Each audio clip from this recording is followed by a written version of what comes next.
nimanka kan faaraxyadan faarax majabaas waxay leeyihiin Morocco u soconaa waxaas aad uga yaabanaha mitala raba in Morocco lagu aado lugaha Soomaaliya dhexdeeda Soomaaliya iska daayay hadaa inta soo kadib lacagta ina ku aadaan siibleeyay Morocco safar inta ay ku sii jirtaan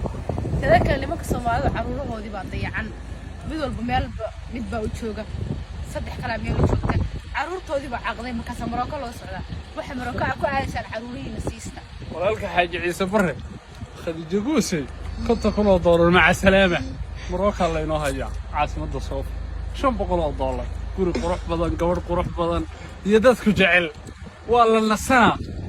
in badan marooyinka Soomaalidu ma aragti soor gaadiid badan koofeer waxa bilay uu khasab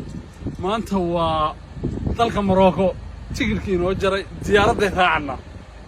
$50,000 waxa inoo xigaysa $500 guri degan maroo qanacsan iyo wax walba سرايسي وحال لقبح ما حد كلا هايدي waxaan leeyahay nimanka heerinka maxaa Soomaaliyeed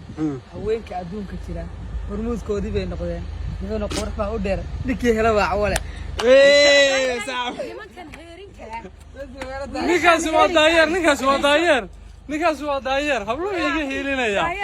ha aniiso ninkaas waa daayeer abo day xaasi nimankan heerinka dawladda Morocco hadii inuu ogaan lahaydeen inay caruurta qabsataan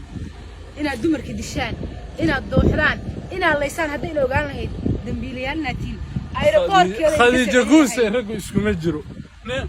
inaan yar qoofsaday nin gabadh xumeeyo iyo waxaas waa ragga godobta gala